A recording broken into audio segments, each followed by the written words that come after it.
What's up, everybody? Demon back, and today, or tonight, I'm going to be doing my review on X-Men Apocalypse.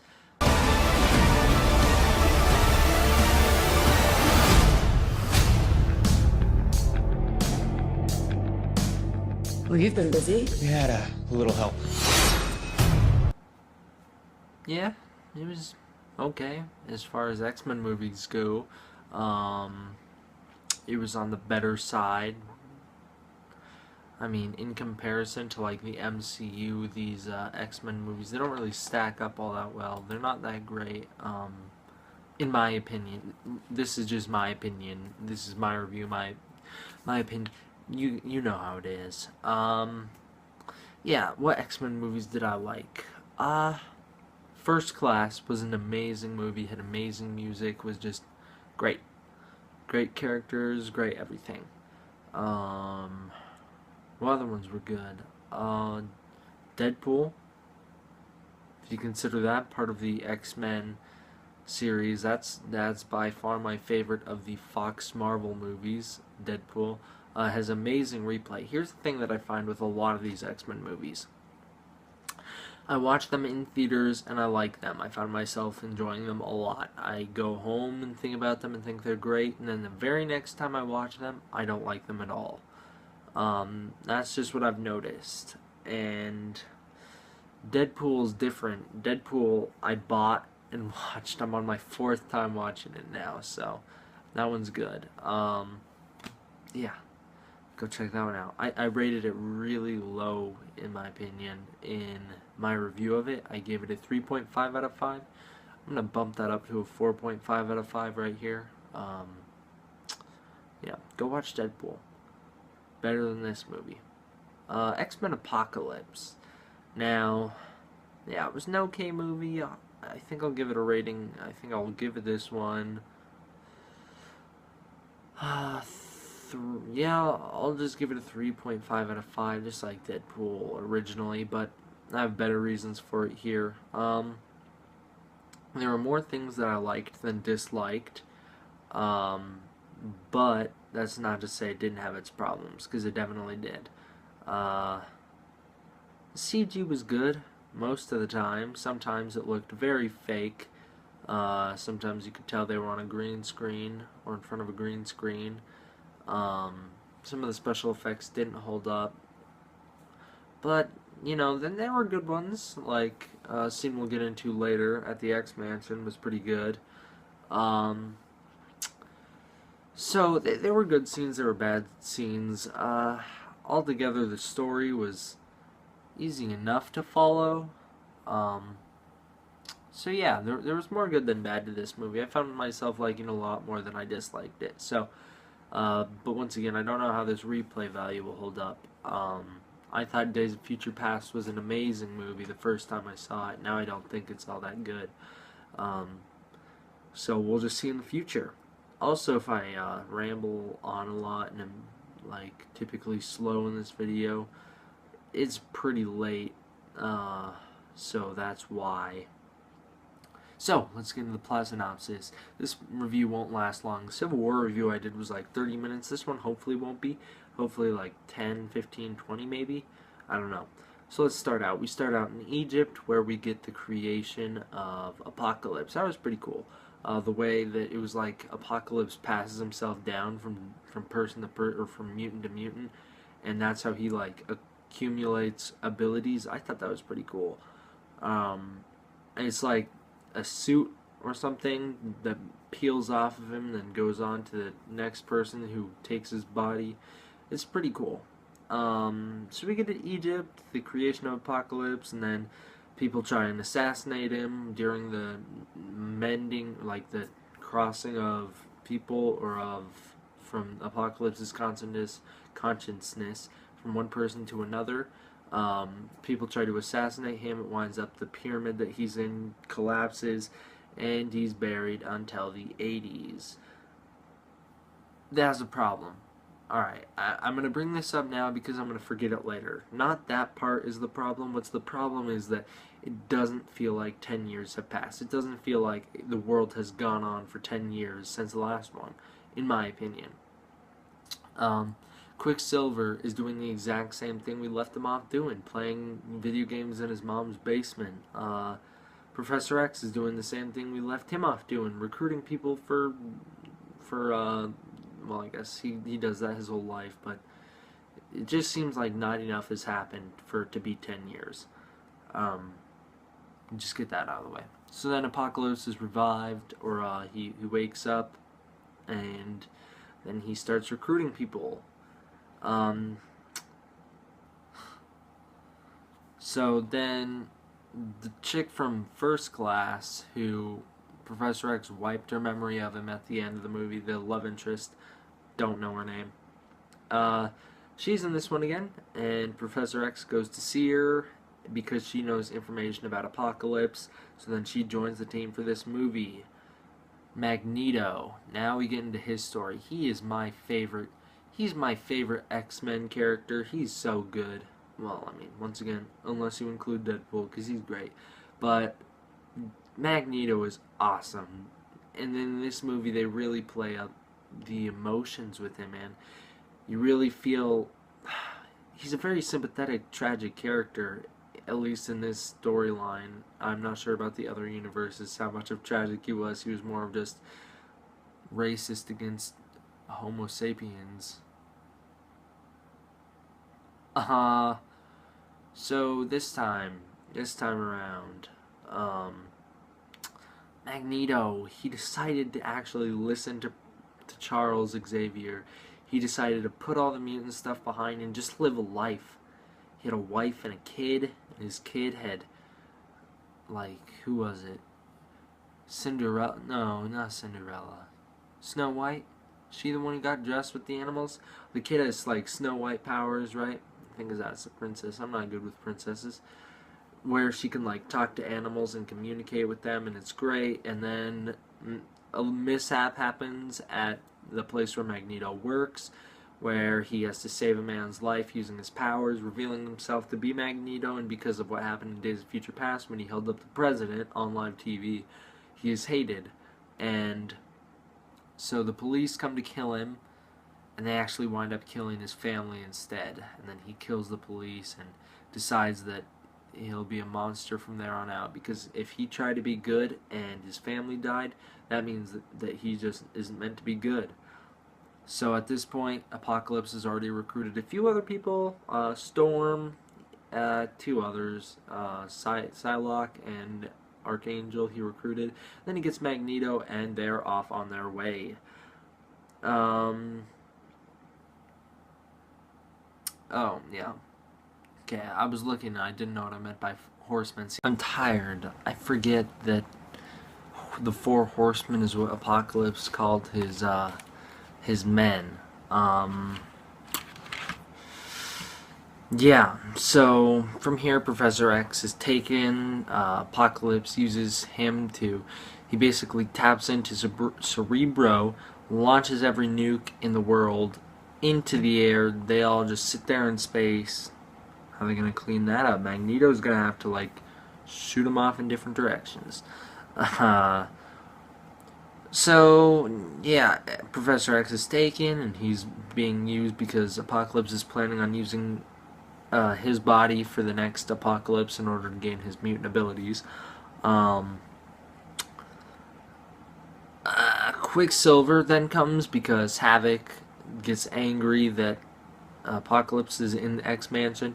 He fires his Havoc beam. It hits a wall, goes through the wall, hits an exploding thing, and the X-Mansion just explodes.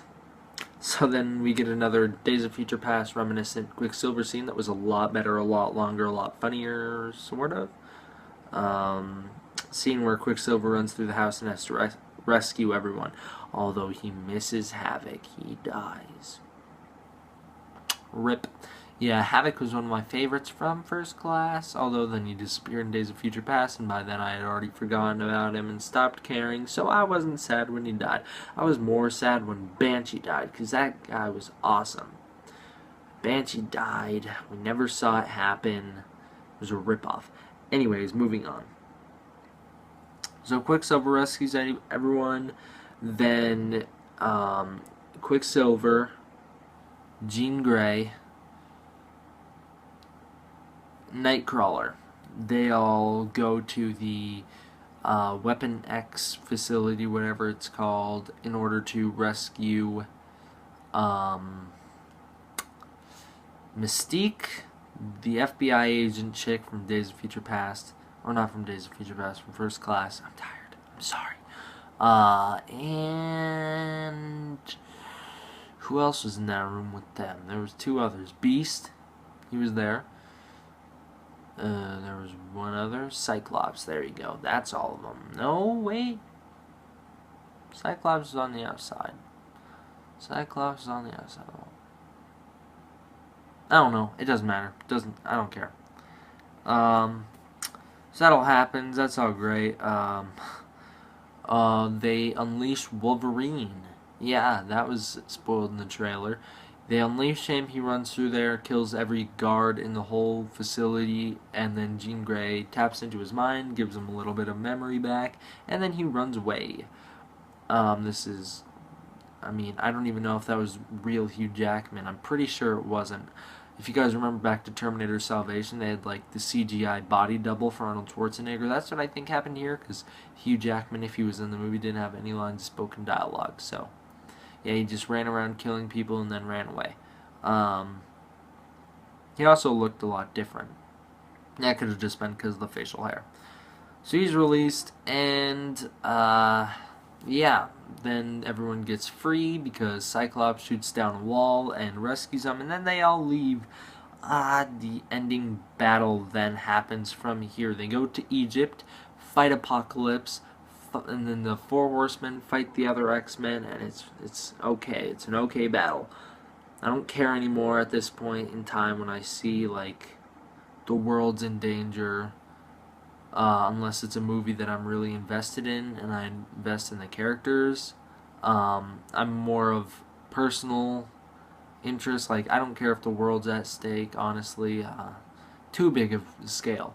I like small scale, like Civil War, small scale, that end battle between Cap, Iron Man, and Bucky. Really personal, had me on the edge of my seat, had my heart racing. This movie did not. I just sat there and watched it. So it's sad. I guess I'm just a little numb to movies. You know, unless Godzilla's in them, unless Rick Grimes is in them, unless it's a well-established universe that I like. Probably not going to get into it, but then again, there's exceptions. How many times do I have to mention? Deadpool's a good movie. Go check it out. Alright, so yeah, that's the movie. That's the plot. They take down Apocalypse. Everyone who's a horseman turns on, well, I guess two of the horsemen turn on Apocalypse and kill him. The other one, Archangel, dies. Good. That guy was a jerk. Jerk face in part 3, jerk face in this one. No, he was fine. He was okay. I liked him in the beginning when they were in the fight pit. I liked him then. Storm and Magneto both become good guys. God dang it. I'll talk about that in a minute. So they both become good guys. I'm going to wrap this up quicker than I wanted to just because my camera's going to run out of space. I need a new one. God dang it, why do I have such a bad train of thought? Okay, Psylocke at the very end, then she runs away and she's a bad guy. Now, this is clearly set up for a future movie. That sucks because I don't want to have to wait for a future movie to see the end result of that. I feel like if Deadpool were there, he'd just shoot her in the head. Go watch Deadpool. How many times do I have to say it? Alright, so let's get into the characters really fast. Professor X, great as always. I love this new guy who plays him. I don't remember his name. I'm too tired to remember any of their names. Professor X is good. I like him a lot. This new actor who's been playing him for the past 3 movies. He's really good. He's really likable. I like him with hair more than I like him bald. Just saying. I know it's stuck to the character, but screw that, right? Yeah, he doesn't look good bald. Magneto, great as always. God, Magneto's just, like I already said, he's one of my favorites. He's amazing. Beast is okay, he's there. Nightcrawler, really funny. I really enjoy Nightcrawler. He's one of my favorite X-Men. Quicksilver, he's good. I like Marvel main Marvel's Quicksilver a lot better. I know not a lot of people do, but that's just because of my personal preference for Aaron Taylor Johnson. Cyclops, he's good. Doesn't compare to the old one, in my opinion. I honestly think that maybe, I haven't seen the movie in a long time, but possibly the kid from X-Men Origins was better than this one. I don't know. All I know is that this one did his job. He was Cyclops. I liked him enough. Actually, think I didn't give Magneto enough credit. He was great in this movie. He, like I said, the only time I ever actually felt something during this movie, pretty much, was during his scenes. I really like him. Apocalypse, he was okay. He was just big evil villain to be a big evil villain. His motivation was he wants mutants in the world, so basically Magneto's motivation in the original trilogy, he wants them to be dominant. Yeah, Mystique. This is where I have my problems. See, going into this movie, I had heard from tons of people, Jennifer Lawrence doesn't turn blue enough. She's just Jennifer Lawrence because she's marketable. And I was like, it can't be that bad. It honestly can't. I think there was like 3 times she turned into blue. 3 times in the whole movie. Maybe out of like the 20 minutes of screen time it felt like she was blue 3 or 4 of them. Yeah, there were some problems there. It was annoying. If she was supposed to be... Then she kept giving these speeches about if you can't control your powers, don't. You need to be free. You need to unleash blah, blah, blah, blah, blah. And then it's like, then why don't you turn blue? Yeah, there were a couple plot holes in this movie. It was like... I don't know. Here's one, for example. In Days of Future Past, Charles Xavier reads Wolverine's mind. He sees everything Wolverine's seen his entire life. This includes the events of X-Men 3, when Jean Grey turns into the Phoenix and kills everybody. And gets killed. And then Charles Xavier lets Jean Grey read his mind. So wouldn't she see that at one point? So wouldn't she know that she's going to go evil? Wouldn't she be afraid to go evil? In this, she just mentions, I feel fire in me, which is just dumb when she turns into an actual phoenix at the end, which is retarded. She turns into like a big fire phoenix, just appears behind her, and it's ridiculous. Jazz hands. Yeah. What else? What else about this that I found plot holes in? Wolverine's origins being completely freaking different again. Yeah, I don't even know what they were doing with him in that cage. But at least he's got metal claws again. Okay, what else? I don't know. What other plot holes? There are multiple. I don't care. Mystique, yeah. She should have been blue more. That's it. She was okay. Storm, yeah. She was there. Didn't serve much to the plot. Archangel, he was good, like I mentioned. He was kinda just... he was good in the cage fight. I found him likable right off the bat. And then he became not likable right off the bat. Psylocke, she was also another character that was just there. Maybe in the future sequels that'll take place probably in the 90s, if these take place 10 years apart every time, somehow no time passes between them. She'll be there again, she'll be a bad guy again, probably. I could be way wrong, I don't know. I don't care. So let's talk about this. Does it work as a standalone movie? Definitely not, in my opinion. I mean, I don't know. I've seen all the other X-Men movies. I don't know anyone who hasn't, so I couldn't really tell you as a definitive yes or no answer.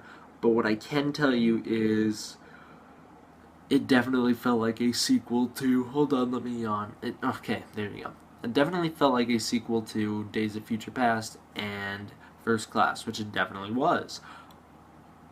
Also, I want to bring up like a meta moment in this. a joke that they made when they were talking about Empire Strikes Back, and they said, and Return of the Jedi and all that, and they said that the third movie is always the worst, and it was clearly a stab at X-Men 3, but this is the third in the reboot trilogy, and this one was by far the worst. It was just boring. There was pacing issues. It was, I don't know. I didn't find this movie very likable. Like I said, I liked it more than I didn't like it, but at the end of the day, I didn't like it. Sort of. I don't know. I had really mixed feelings on this movie. I'm split. So does it work alone? I don't think so. I think you have to go see the other movies first. Now versus Deadpool. Deadpool being the most recent in this series that came out. Does this movie compare to it? Absolutely not. Not even close. I know they're trying to be different things. Deadpool's a comedy, horror kind of. I only say horror just because the over-exaggerated gore in it. It's not even that over-exaggerated, just more blood than we're used to. This movie had more blood than I'm used to in an X-Men movie. Not that I'm not used to blood. I mean, they celebrate Friday the 13th like it's Christmas every year. I'm used to blood. I'm just saying. Yeah, I probably shouldn't have called Deadpool horror. Never mind. Deadpool is just a comedy action movie. There you go. That's what I meant to say. Yeah. No, it doesn't even compare it close. It's not even near close. I mean, this movie was trying to be an action movie with some hints of comedy. Deadpool was a comedy movie with some hints of action, only because they couldn't get the budget for it. How many times did I mention Deadpool in this video? That's the real question. If you want, go back and watch this. I might be like, yo, you're great, guy. You don't exist, but you're great. Because you knew how many times I mentioned how great Deadpool was. Deadpool. Is that enough times? Good. So, X-Men Apocalypse. Good-ish movie. That's my official grade for it. Good-ish movie. 3.5 out of 5. Yeah, go check it out now before, I don't know, just go watch it at some point, I guess. I think you should probably watch this before Civil War because it can't compare to Civil War either. If you've already seen Civil War, then you probably feel like I do. Have a good night, guys. D-Man.